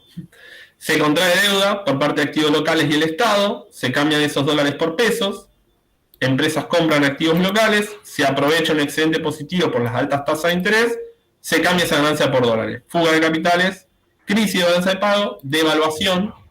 En la dictadura había algo que se llamaba tablita cambiaria, no voy a entrar con eso. Inflación más congelamiento salarial, distribución regresiva del ingreso. ¿Qué significa? Que esa devaluación que se traslada a inflación, más el congelamiento de los salarios, lo único que hace es empeorar negativamente la distribución del ingreso. ¿Me siguieron? ¿Sí? Tiene su complejidad, pero bueno, trato de... En los 90 hace algo parecido, pero no hay devaluación. Por eso no hay inflación en los 90. ¿Vieron que siempre le destacan al menemismo que no tuvo inflación? Hay un tipo de cambio fijo, hay 1 a 1. No hay devaluación, entonces ¿de dónde sacás la plata? ¿De dónde sacás estos dólares? Pidiendo prestado. Paquete de deuda y privatizaciones. ¿Sí? Está bien, no hay devaluación, no hay inflación, tampoco hay mejoramiento salarial. El salario empeora en los 90. De hecho, terminamos en el 2001. Pero lo que se da es una pérdida. De hecho, la crisis del 2001, ¿por qué se da? Porque en la tapa de los diarios de Argentina, el FMI dijo, no te presto más plata. Entonces no se puede sostener esto. O sea, cuando cambian la ganancia por dólares, dice no hay dólares, si el FMI me dejó de prestar, entra en crisis todo este modelo. Una pregunta, ¿en qué año fue la devaluación que fue 10.000 pesos un austral? La recuerdo, pero no me acuerdo el año. Claro, ese es el cambio de moneda que hace el alfonsinismo, digamos. El famoso plan austral. Sí. El plan austral. Ahí fue una devaluación muy grande. Muy grande. 5 ceros. Pero, exactamente, pero esa evaluación se da por este mecanismo. Claro. De hecho, Alfonsín ya hereda un país completamente desindustrializado, ¿no? Miren, les voy a mostrar algunos datos. Miren este. Este es el periodo 76-82, ¿no? Alfonsín asume en 1983. Sí. Por elección popular, obviamente es un gobierno completamente democrático, no como los que veníamos teniendo. Ocupación obrera, fíjense todo lo que cae la ocupación obrera. Todos los trimestres cae. Segundo trimestre cae 3,7%. Uno puede decir, bueno, no es tanto. El tercer trimestre cae 5%, pero cae 5% de lo que ya había caído, porque son porcentajes acumulativos. Este 6,4% cae sobre los 2 trimestres que ya había caído. Cae todos los trimestres, pero sobre cada vez menos obrero, digamos. O sea, se entiende, ¿no? O sea, el porcentaje no es que se saca del total. Segundo trimestre, marzo, fíjense, 1976, segundo trimestre, dictadura, ¿no? 24 de marzo, 3,7 cae la ocupación obrera, después 5 sobre lo que ya había caído, después 6,4, y también cae la producción industrial, ¿no? En todos los trimestres, algunos trimestres por ahí un poco mejora, pero la ocupación obrera siempre cayendo, ¿sí? Hasta, miren lo que le da Alfonsín, ¿no? No es para justificar a Alfonsín ni ahí, pero claramente le da un país desindustrializado completamente. Les voy a mostrar otro. En los 90 esta tendencia sigue, ¿no? Los ocupados, si tomamos como índice 100 el año 1993, en el 2001 termina 70. ¿Qué significa? Que cayó un 30% de los ocupados industriales. Y el salario que estaba en 100 cayó a 92, cayó 8 puntos el salario real, ¿no? Salario real. Pero le quería mostrar otro. Este. Porcentaje del PBI. En 1974, el 25% de lo que se producía en Argentina eran productos industriales. En el 2001 solamente el 15%. Volvimos a 1930, si queremos verlo de esa manera. Este es el retroceso del que le hablaba antes, ¿no? Una caída brutal de la producción industrial, que vuelvo a repetir, es la que genera empleo. Entonces acá tenés una complicación, que es la complicación social que todavía no se pudo resolver. Una estratificación laboral enorme y mucho trabajo tercerizado en negro, que es un fenómeno bien de los 90. Participación de los asalariados en ingreso, esta es la razón, y ahora sí vuelvo al gráfico inicial, ¿no? Que me gusta mostrar. Esta es la distribución funcional del ingreso. El gráfico que mostré al principio. Esta es la razón de que caen la participación de los asalariados en ingreso. Un modelo de valorización financiera, un modelo completamente distinto, un patrón de acumulación no puesto, porque obviamente estamos hablando de un sistema capitalista, un modo de producción capitalista nacional, pero con otro eje, con otro cambio, completamente diferente. Quería mostrarle un par más. Bueno, este es central, ¿no? Este es el que mostró siempre. Dictadura, abajo están los años, ¿no?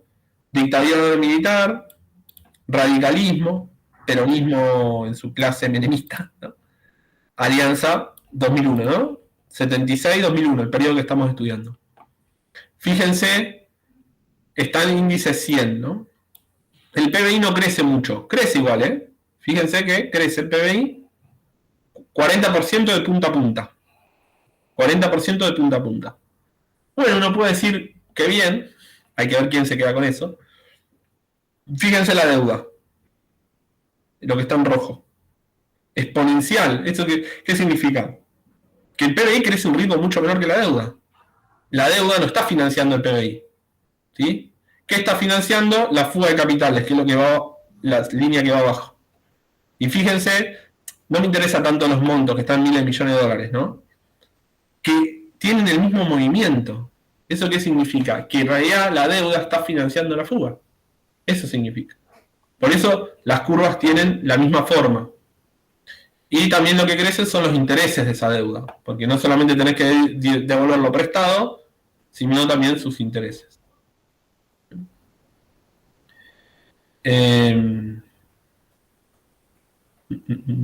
Voy a ir más allá. Bueno, son todos datos que para de alguna manera mostrar empíricamente, ¿no? lo que estoy diciendo con las palabras. Acá, fíjense, en 2001, cuando iba a estallar, esto siempre lo muestro, cuando iba a estallar el modelo o iba a despedazarse por los aires, todo el mundo comprando dólares, ¿no? Porque se sabía, a los finales de los 90 había dos posiciones. Estaba el 1-1 y decían, ¿cómo salimos de este 1-1? Por un lado, estaban los actores locales que exportaban, ¿no? Esta gente que exporta al resto del mundo, que son los exportadores. ¿Qué querían los exportadores? Que se devalúe. Lo que siempre quiere el campo, o sea, el campo, la sociedad rural argentina. Digamos, que se devalúe la moneda. ¿Por qué? Porque si vendías una tonelada de soja a $1, era un peso. Si se devaluaba a 4, como finalmente pasó, ganabas 400% más vendiendo la misma cantidad. La devaluación era una transferencia de ganancias directa al sector exportador.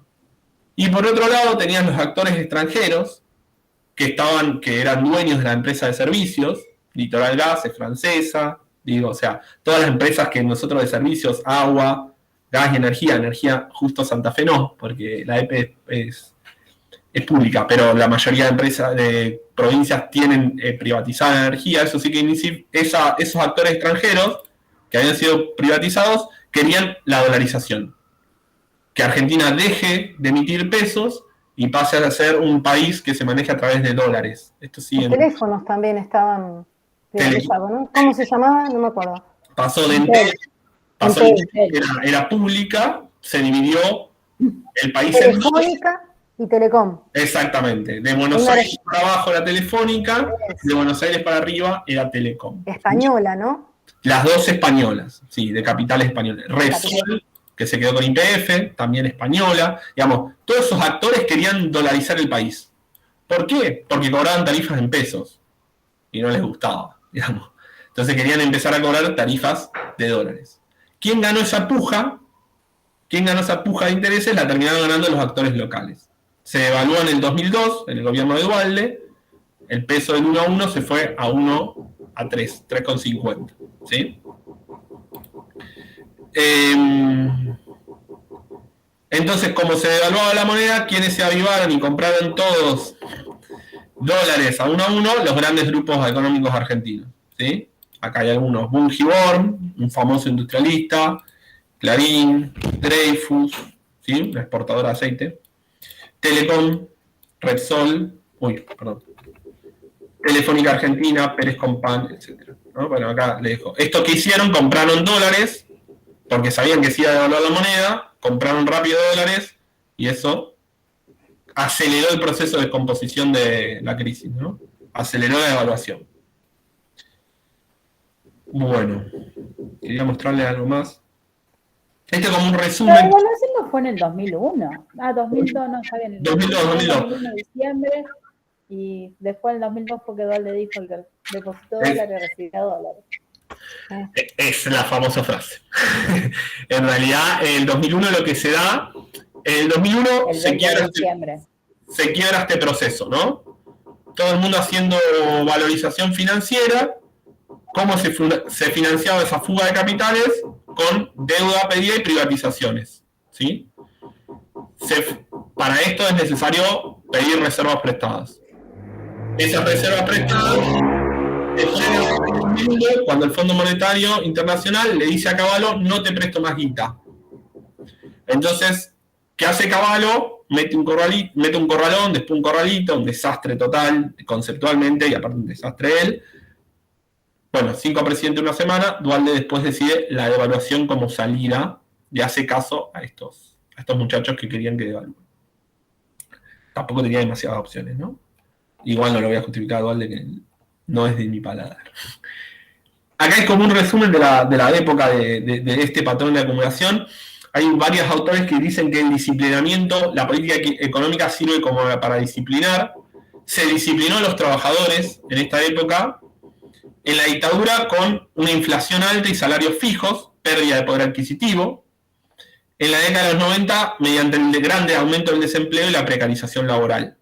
Es decir, en los 90 no hay inflación, pero sí lo que se hace es un proceso de precarización laboral enorme, ¿no? La tercerización, los salarios negros, el gran crecimiento del empleo no registrado, ¿no? Esto generó, obviamente, el incremento de los márgenes de ganancia de las empresas que contrataban a estos trabajadores, ¿sí? Que encima recibían subsidios del Estado. la famosa patria contratista, patria financiera, alguna vez la habrán escuchado nombrar, el Estado subsidiaba, no es que no subsidiaba a los laburantes, lo que sí subsidiaba es a estas empresas que encima explotaban a los trabajadores cada vez más.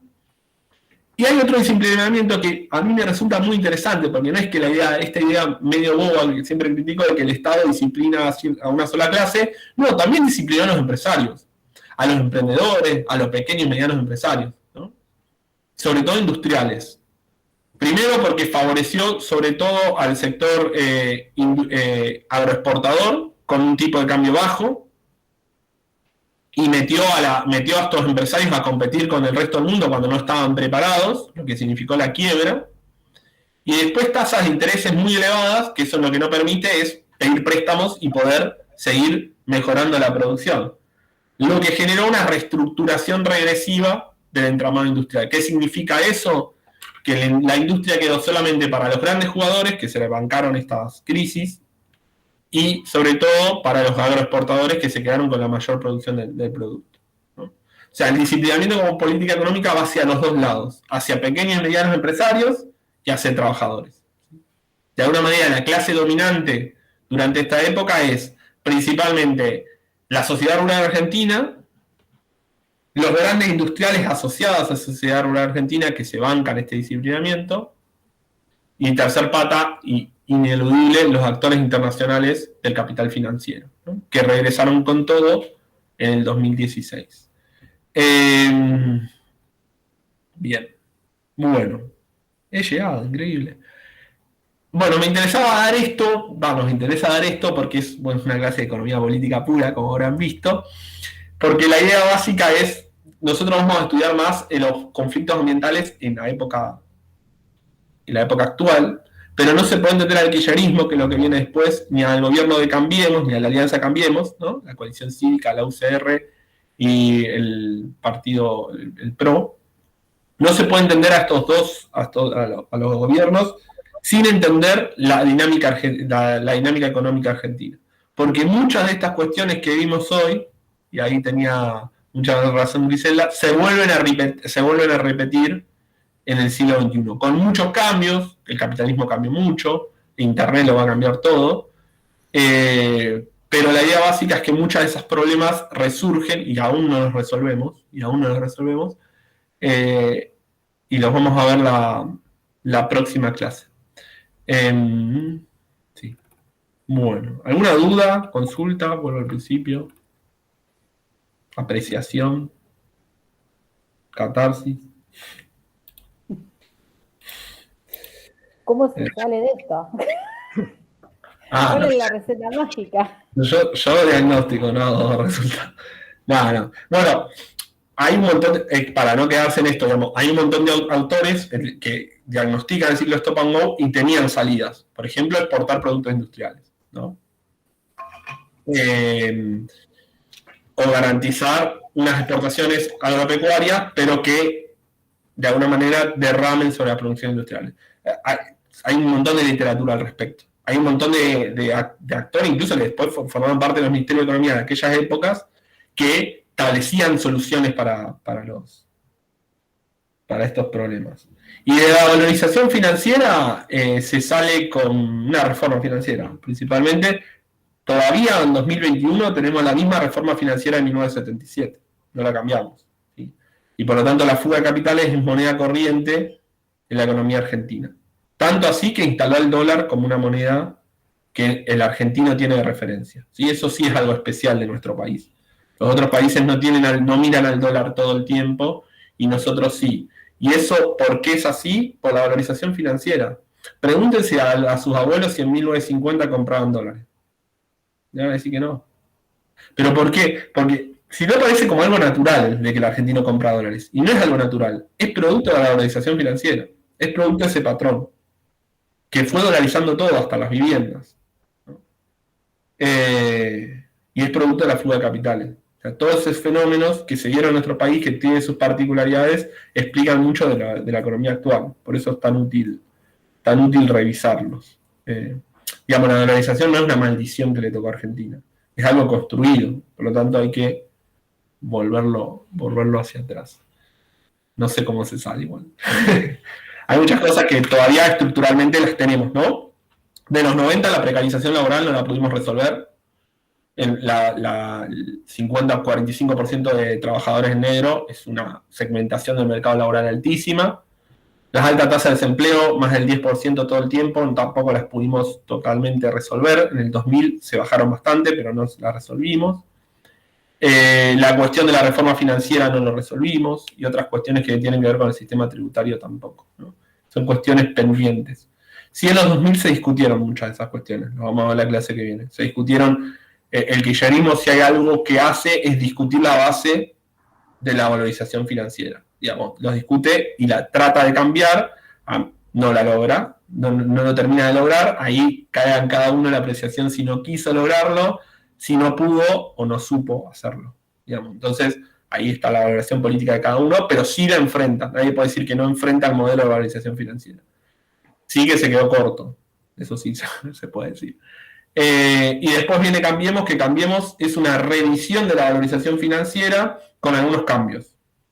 Principalmente ya la hegemonía brutal del capital financiero, ¿sí? Este proceso se da en 4 años. Fíjense que del 76 al 2001 hay muchos años. En el medio está el alfonsinismo, que no quiso repetir esto. Quiso hacer otra cosa, pero medio que la misma propia dinámica económica, los grandes grupos económicos lo terminaron llevando puesto. Y Macri en 4 años volvió a instalar un sistema de valorización, ¿sí? Que tuvo grandes repercusiones en el corto plazo, excesivo endeudamiento externo. Argentina debe 45.000 millones de dólares, es un montonazo de plata. ¿Sí? Bueno, fin, no discuto más. La clase que viene, vamos a ver, 2003-2015, 2015-2019, vamos a tratar de llegar hasta el día de hoy. De vuelta voy a tratar, no sé si voy a llegar. Ya ahí cortamos con el esquema de economía política, así como lo venimos dando, y retomamos nuevamente el sendero de lo ambiental, teniendo en cuenta esto, que ¿por qué producimos lo que producimos? ¿Por qué a Argentina le toca exportar aceite de soja? Bueno, porque hubo todos estos patrones de acumulación que fueron cambiando, que fueron volátiles. No siempre nos tocó exportar eso, en algún momento exportábamos otra cosa y producíamos otra cosa, y está bueno tenerlo en cuenta. Bueno, nos vemos Una consulta. Sí, Mariana, dale. Sí, la que quieras.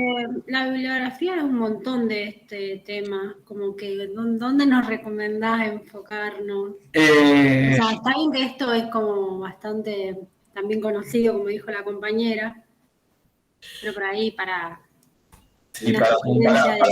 apuntar a algún... Con Guille lo que tenemos, ahí les digo, con Guille lo que tenemos es que no usamos un único libro, obviamente que los vamos mezclando. Yo recomiendo, para el proceso de valorización financiera, recomiendo el que dice Manzanelli y otros, lo recomiendo fuertemente, ¿sí? El título está ahí, Deuda externa, fuga de capitales y restricción externa, desde la última dictadura hasta la actualidad. Es del 2015, es un texto muy bueno, que resume un poco lo que acabo de decir. Y para el ciclo Stop and Go recomiendo, es un texto más complicado, a ver si está por acá. No está.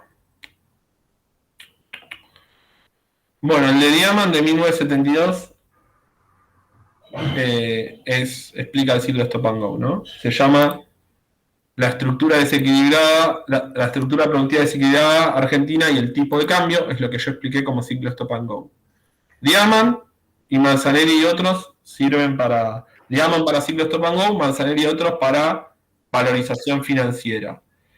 Y después... Esperen un segundo, que quiero ver algo.